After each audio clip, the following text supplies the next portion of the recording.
battle video. We have two brand new guests. We have Shelby Sprouse and we have Henry Eukin. That's my actual name, yeah. Also known as Discin Dingus, which most of you guys know him as Discin Dingus.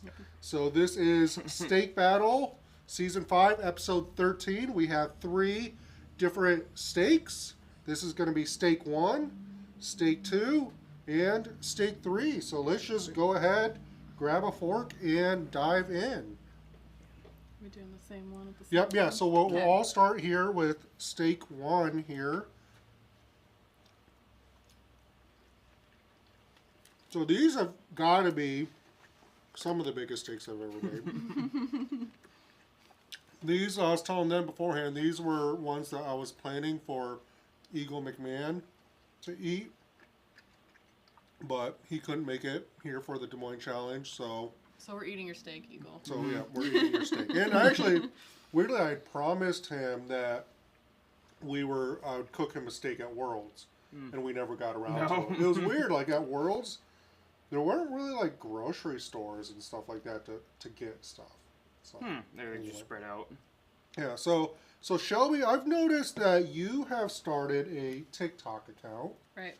And how long have you been doing that? I mean, I've had it since probably January, but I didn't start posting on it until about June or July. Yeah. But I managed to grow a following just in a few months on there. Nice. How many followers do you have right now? I think I just hit 1,400. Nice. That's more than I have on my Instagram right now. I was kind of the same way. Like I've had Instagram for forever, but I pretty much never got on it.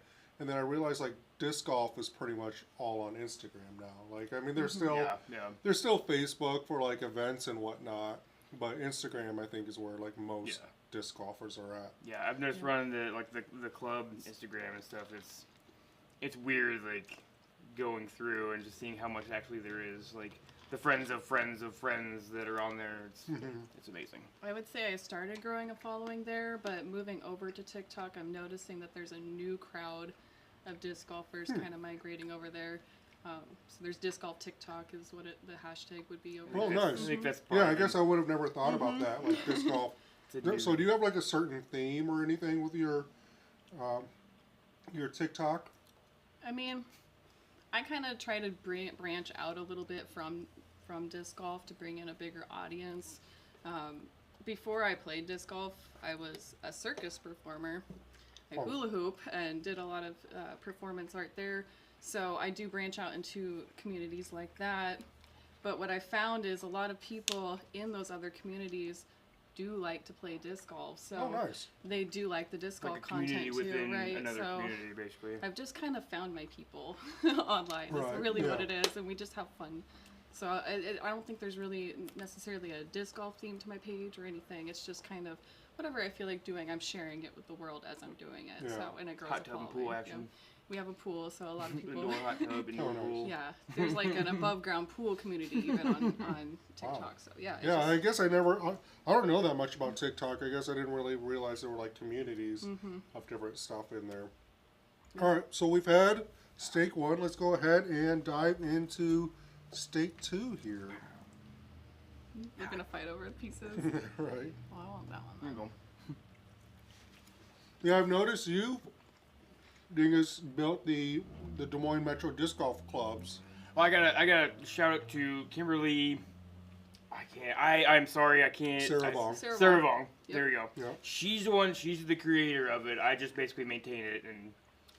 Yeah, Kimberly does a great really job with Instagram. She's built a really big following. Very much so, on there too. But like, how many followers are there now on the Des Moines page? I want to say. I mean, I can look right now. Honestly, I think it's like 1,800, 1,500 maybe. 1,800. Wow. Yeah. That's... I mean, when I started it, there was 36.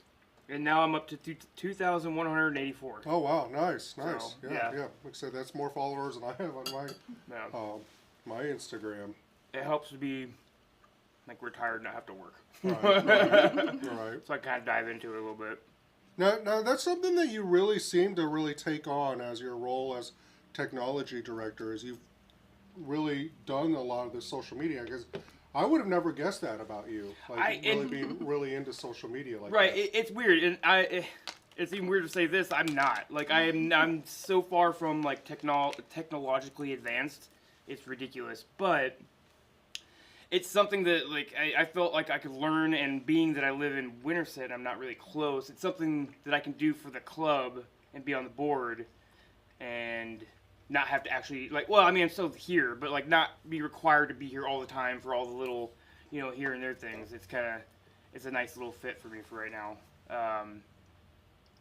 Yeah. I kind of pushed him onto Instagram. She definitely does help. Like I mean, I'll have questions all the time, and like obviously, like she knows this stuff a lot better than I do, and it's nice to have that backing. And that sure helps. Nice. All right. Well, we've had stake 1 and stake 2. Let's go ahead and dive into stake 3. So, Dingus, what made you want to be a part of the club and like help out with all of that? Well, I mean, like I'm essentially like medically retired military, so I don't work, but I'm good. I don't know. I guess I'm retired. I don't know. Whatever. But I just saw like what the club's about and what they do with all the courses around here and stuff like that. And it just seemed to be to me like a no-brainer that if I want to help, if I want to give back to this community, then for me the way to do it is to get involved with the club. Since they're the ones that do a lot of it, and like they provide, I think, a nice service, a nice, like league and everything like that we do. I think we offer a lot of stuff for people. Now, Shelby, you helped out with the Des Moines Challenge. You were responsible for all the UDisc volunteers. Right. How many UDisc volunteers did you have? We had about 42, 43. Oh, wow. I know the numbers specifically because that job it involves a lot of detail of knowing like who's where all the whole entire time. So yeah, I think we had a rain delay the one day, so we had like 50 some cards to send out in one single day. And you were also a course director for the AM side of the Des Moines Challenge. Right. Or pool director. Yep. Or pool director. Yep. With Dingus here now, do you foresee yourself taking a bigger role with the club and like maybe running for a board position ever? For me personally, it's a conflict of interest. I actually work for a bank. That's my day job. So in order to serve on a board, it would take pre-clearance to do it. And yeah, it's just maybe someday, but not anytime recent or in the near future. Instead, I'd like to start running my own events. Nice. So that's in the works. I'm probably not sanctioned stuff, but I want to run leagues and that kind of thing. Yeah. So, what, like a women's league or? Yeah. Or what kind of stuff do you want to run? Well, I want to focus it on women's disc golf to get more women players out. But ideally, I would like to make it a mixed, friendly type environment. Maybe get the guys out and make fun rules where they only get to throw one disc, and it's a disc that the ladies pick for them. Oh, like nice. fun stuff like Right, that to even the playing field out. But I still have the competition there. Yeah. I'm all about more like just random weird stuff. Like I run more of those like traditional type tournaments, but I think there's definitely a lot of room for like more creative type events out there. And those type of events tend to be the more fun events. Right. Kind of thing. So, all right. So we've had all 3 stakes. This is stake 1, stake 2, and stake 3. So Shelby, we'll start with you. What was the order in which were your favorite stakes? I'd say 1 is my favorite, and then 2, and then 3. And I don't know if it's the seasonings or just the cuts of meat that I like different, but yeah. Well, so all 3 of these are ribeyes, so they're all the same cut of meat. So I try to do it just by seasoning, but sometimes each steak is cooked differently. What about you, Dingus? So I believe there's a reason we're together because we have a very we have light, the same taste. like almost like everything. Yeah. So same thing. 1, 2, 3. Of course, he picks the same. Right. That's how it goes.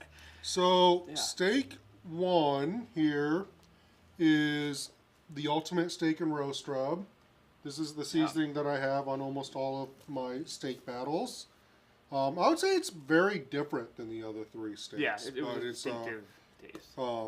one thing I did try to do, because the other three seasonings are very red, I tried to add like a little bit of red seasoning, just so it's not quite exactly the ultimate steak and roast rub, but I wanted to make sure like people didn't automatically know Right, yeah. that this was it. The second one was this craft